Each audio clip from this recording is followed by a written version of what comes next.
오늘 하나님께서 우리에게 주신 말씀은 역대하 4장 1절에서부터 22절 말씀입니다.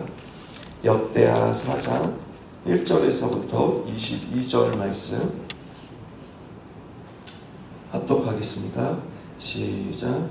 솔로몬이 또 노수로 제단을 만들었으니 길이가 20규빗이요 너비가 20규빗이요 높이가 10규빗이며 또 노술 부어 바다를 만들었으니 지름이 10규빗이요 그 모양이 둥글며 그 높이는 5규빗이요 주위는 30규빗 길이의 줄에 둘을 반하여 그 가장자리 아래에는 돌아가서 소 형상이 있는데 각 규빗에 소가 10마리씩 있어 바다 주위에 둘렀으니 그 소는 바다를 부어 만들 때에 두 줄로 부어 만들었으며 그 바다를 롯세 황소 12마리가 바쳤으니 3마리는 북쪽을 향하였고 3마리는 서쪽을 향하였고 3마리는 남쪽을 향하였고 3마리는 동쪽을 향했으며 바다를 그 위에 놓았고 소의 엉덩이에 다 안으로 향하였으며 바다의 두께는 한 손 너비만 하고 그 둘레는 잔 둘레와 같이 백합화의 모양으로 만들었으니 그 바다에는 3,000밭을 담겠으며 또 물두멍 12개를 만들어서 5개는 오른쪽에 두고 5개는 왼쪽에 두어 씻게 하되 번제에 속한 물건을 거기서 씻게 하였으며 그 바다는 제사장들이 씻기 위한 것이더라. 또 규례대로 금으로 등잔대 10개를 만들어 내전 안에 두었으니 왼쪽에 5개요 오른쪽에 5개며 또 상 10개를 만들어 내전 안에 두었으니 왼쪽에 5개요 오른쪽에 5개며 또 금으로 대접 100개를 만들었고 또 제사장의 뜰과 큰 뜰과 뜰문 만들고 그 문짝에 놋을 입혔고 그 바다는 성전 오른쪽 동방 남방에 두었으며 후람이 또 솥과 부삽과 대접을 만들었더라.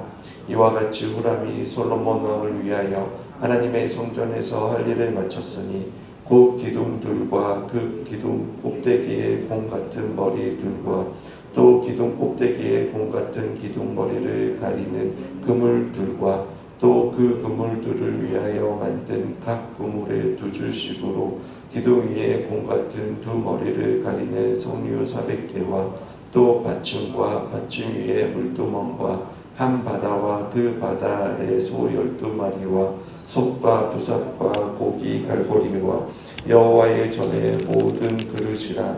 후람의 아버지가 솔로몬 왕을 위하여 빛나는 놋으로 만들 때에 왕이 요단 평지에서 수꽃과 스레다 사이의 진흙에 그것들을 내었더라.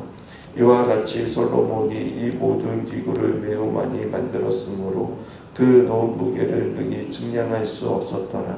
솔로몬이 또 하나님의 전에 모든 기구를 만들었으니 곧 큰 제단과 진설병 상들과 지성소 앞에서 규례대로 불을 켜 순금 등잔대와 그 등잔이며 또 순수한 금으로 만든 꽃과 등잔과 수젓가락이며 또 순금으로 만드는 불집게와 주발과 숟가락과 불 옮기는 그릇이며 또 성전문 곧 지성소의 문과 내전의 문을 금으로 입혔더라. 아멘. 연말이 되면 교회학교에서 늘 걱정하는 것이 바로 선생님들이 내년에도 봉사할까, 또 부족한 선생님을 누굴 어떻게 섭외할까로 고민을 합니다. 어떠한 목사님이 이러한 고민을 하면서 어떻게 하면 선생님들의 부담을 덜 갖고 또 봉사할 수 있을지 고민을 하면서 되도록 선생님들이 스트레스를 받지 않도록 하기 위해 공과 내용을 자세히 설명한 프린트물도 나눠주고 되도록이면 교사 모임도 덜 갖도록 했습니다. 그러면서 선생님을 섭외할 때도 따로 준비할 필요가 없습니다. 제가 프린트물을 다 나눠드립니다. 부담을 가지지 않아도 됩니다. 생각보다 시간도 많이 뺏기지 않습니다. 라고 그렇게 말을 하면서 선생님을 섭외했습니다. 그런데 그렇게 말을 하고 난 그날 밤 기도를 하는데 하나님께서 이런 마음을 주셨다고 합니다. 아이들에게 복음을 전하고 가르치는 일이 쉬운 일이니? 부담을 갖지 않아도 되는 일이니? 라는 그러한 마음을 주신 것입니다. 그날 목사님은 회개하면서 다시는 그런 말을 하면서 선생님들을 섭외하지 않았다라고 합니다. 오히려 교사로서의 사명과 그 영광스러움을 증거하며 그것을 통한 하나님의 은혜를 이야기하면서 선생님들을 섭외했다고 합니다. 매주 예배하는 우리의 모습은 어떻습니까? 또 주님을 섬길 때 우리의 모습은 어떻습니까? 어떠한 마음으로 모습으로 예배하고 주님을 위해 봉사를 합니까? 가끔 해외 유명 가수가 내한하여 콘서트하는 영상을 봅니다. 값비싼 티켓을 사서 가수의 얼굴을 화면으로밖에 볼 수 없는 상황임에도 가수의 손짓 하나에 열광하고 또 떼창하는 것을 보면서 전율을 느낄 때가 있습니다. 그리고 한편으로는 씁쓸하기도 합니다. 가수들처럼 최고의 음향시설과 그 무대를 장치를 갖춘 콘서트홀에서 예배하는 건 아니지만 콘서트를 준비하는 가수나 진행하는 사람들보다 못한 그러한 마음의 태도로 예배하고 있지 않은지 생각할 때가 있습니다. 우리는 삼위 하나님께 예배하는 자들입니다. 그분께 예배하는 우리의 마음과 태도만큼은 여러분 객석의 관객을 위해 최선을 다하는 그 가수만큼이나 최선을 다해 최고로 하나님께 예배해야 되지 않을까요? 하나님께 예배하고 하나님을 섬기는 것은 여러분 결코 쉬운 일이 될 수 없다라는 생각을 합니다. 하나님께 은혜로 구원을 받았지만 성경은 하나님께 예배하고 하나님을 섬기고 복음을 전할 때에 희생과 포기를 하지 않아도 된다라고 가르쳐주지 않습니다. 예배는 하나님께서 베풀어 주신 그 은혜의 잔치와 같습니다. 구원의 기쁨과 감사를 가지며 하나님과 교제하며 예배하신 은혜와 사랑을 받는 시간이 예배입니다. 그리고 한편으로는 온 마음과 정성을 다해 예배하고 하나님께 우리의 시간과 물질을 드리며 하나님께서 기뻐하시는 예배가 되어야 합니다. 가만히 앉아 있는다고 다 하나님의 은혜와 복을 받는 것이 아닙니다. 오늘 말씀은 성전을 완성하는 과정에서 우리의 모습을 살펴볼 수 있도록 해줍니다. 어제 3장에서 성전이 건축되는 현장을 살펴보았습니다. 담임 목사님을 통해 그 현장은 성전은 하나님의 초월적인 은혜가 있는 곳이고 또 성전은 하나님의 뜻의 성취와 임재가 있는 곳이었습니다. 또 하나님의 능력이 있는 곳이라고 살펴보았습니다. 그리고 특별히 오늘 본문은 성전 안에 사용하는 기구에 대한 내용을 기록하고 있습니다. 그런데 옥의 티와 같은 몇 장면이 기록되어 있습니다. 그 중에 하나가 솔로몬은 두로에서부터 히람 사람, 본문은 후람 사람이라고 하는데 그 사람을 데려와 놋과 관련된 성전 물건을 만들도록 했습니다. 이 후람은 두로왕이 아닙니다. 동명이인으로 어머니는 납달리 지파 출신의 사람이었고 또 아버지는 두로 사람이 놋 세공 기술자였습니다. 누구보다 구리를 사용하고 또 연장 제작에 탁월한 대장장이었습니다. 마치 성막을 건축할 때 부살레와 오홀리압을 준비하신 것과 같이 그를 준비하신 것처럼 보입니다. 그러나 차이점이 있다면 부살레가 오홀리압은 성령의 감동으로 하나님을 위하여 성막을 지었다면 오늘 본문 11절에 보시면 후람은 누구를 위하여 지었다라고 말합니까? 바로 솔로몬을 위하여 지었다라고 기록하고 있습니다. 또 그가 만든 성전의 기구들 중에 성막에서 보지 못한 두 가지가 있습니다. 이 두 가지는 이방 종교의 문화와 또 종교에서 비롯된 것입니다. 그것은 어제 본문에서 살펴본 야긴과 보아스라는 두 기둥입니다. 그 규모는 웅장했는데 그 높이가 8m, 둘레가 5.4m였습니다. 야긴은 이름은 하나님께서 세우시다는 뜻이고 또 보아스는 그 안에 능력이 있다라는 뜻입니다. 이 두 기둥은 그 이름의 의미처럼 하나님께서 다윗왕가를 통해 이스라엘을 세우시고 전적으로 하나님의 능력으로 존재한다라는 것을 상징하며 그것을 기념하기 위해 세웠습니다. 다윗왕을 세우시고 지금 이스라엘의 번영과 영광은 그 하나님의 계획과 주도하심 가운데 세워졌고 앞으로도 그 언약의 약속 가운데 세워질 것이다라는 그러한 상징물과 같은 것이었습니다. 그러나 여러분, 하나님께서 이것을 어떻게 생각하셨을까요? 열왕기상 7장 22절에 보시면 그 두 기둥 꼭대기에는 백합화 형상이 있더라. 두 기둥의 공사가 끝나니라라고 말합니다. 야긴과 보아스의 기둥 꼭대기에 백합 모양으로 기록하고 있습니다. 이 백합 모양이 왕관의 모양과 같아서 절대적인 왕권을 상징하는 것입니다. 그런데 마태복음 6장 28절 30절에 예수님께서는 이렇게 말씀하십니다. 또 너희가 어찌 의복을 위하여 염려하느냐. 들의 백합화가 어떻게 자라는가 생각하여 보라. 수고도 아니하고 길쌈도 아니하느니라. 그러나 내가 너희에게 말하노니 솔로몬의 모든 영광으로도 입은 것이 이 꽃 하나만 갖지 못하느냐라고 말씀합니다. 금으로 웅장하고 화려하게 장식해 놓은 보아스와 야긴이 떠받치는 그 성전을 예수님은 들판에 피어나는 백합화보다 못하다라고 말씀하고 계시는 것입니다. 성전의 아름다움을 칭찬하시는 것이 아니라 오히려 성전의 허무함을 말씀하고 있습니다.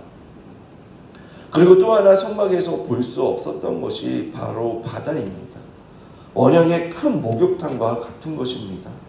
무려 45,000리터에서 66,000리터까지의 그 물을 담을 수 있는 크기였습니다. 또 동서남북으로 소와 황소들을 장식하고 있습니다. 용도는 제사장이 제사를 집례하기 전에 자신의 몸을 씻는 데 사용하는 물이었습니다. 그리고 12개의 작은 물두멍과 그 각각의 바퀴가 달린 받침대를 만들었습니다. 물두멍이 움직일 수 있도록 만든 것입니다.